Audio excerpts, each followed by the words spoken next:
everyone, welcome back to my channel. I know it's been a while, but I wanted to come on today and just show you my newest journal and give you a quick flip through of that. And I have on the table this journal, which some of you might remember and have watched my flip through. This I call my pillow journal, and this is a humongous journal that I made inspired by the Chaotic Journal girls and the style that they do. So this, my family jokes and calls it a pillow journal because it is so thick and could be used as a pillow. But this was just out of my comfort zone, had fun with this, and just did a lot more artsy stuff that I don't normally do. So inspired by this journal, I bought one of the Chaotic Journal kits last year sometime. It's been quite a while and I've been holding on to it. And while I was away this past weekend on my scrapbooking or paper crafting retreat, I took this kit along with me, and I actually decided to split the kit into two. So I didn't use all of the kit, I just used certain pieces like the cover fabrics and these fabrics and the flower and the tie, and a few of the papers I used in here as well. And then I added my own papers and textiles and fabrics and things like that. So I split it into two so that I could make one for myself, and then this one I have made to list in my Etsy shop.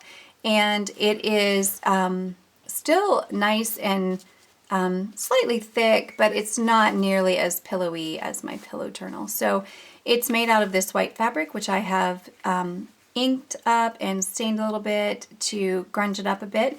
And the vintage fabrics are from Chaotic Journal, and this is their dyed tie. So I've added the key and a few things on the front. But this is, okay, so the idea behind this is it is just a messy journal. It is stitched. It's all stitched in with the machine, so it's stitched through the paper, through the spine with the machine.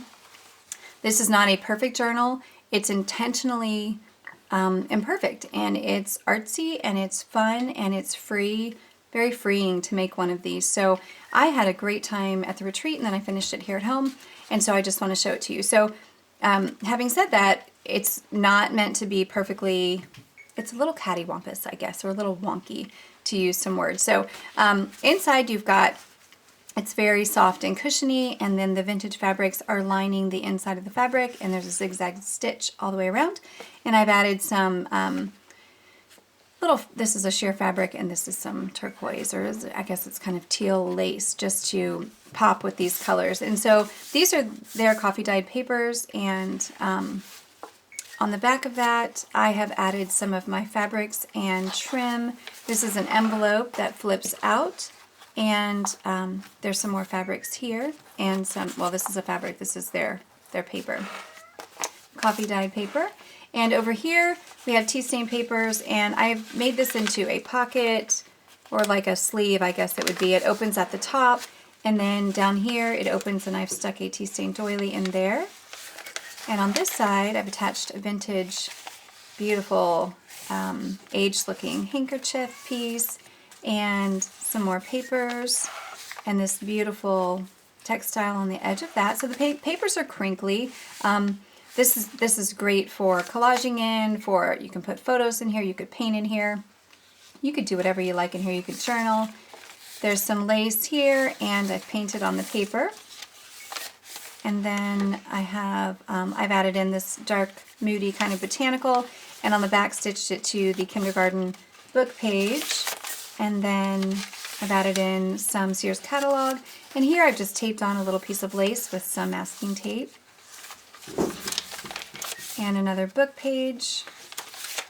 And in the middle there is a chipotle bag, and this is really old dictionary paper that's cracking and crinkly, and it looks beautiful there. Excuse me. So everything is lined up a little off-centered and just a little bit unusual, and I love that. I love how playful it looks, and just how, I don't know, it inspires me to want to create in here. So this is from their sticker. It's the negative of their sticker, the back of that botanical, and some more painting on here, and then I've stuck a little ledger under that flap. And here I've used a stencil and painted and inked a design there. And then a beautiful, another little piece of a hanky here in the back. And in the back pocket, I've just included some bits and pieces that you can use to play with in the journal. And then the back looks like that. So I love this journal, and I hope you guys love it too. I'm making myself one as well, and it's just, I think it's just so fun to play with and to play in. So I'm not sure exactly what I'm going to use mine for yet, but it will just be creative. And I love how all the pieces are just sticking out, and there's a lot of texture going on.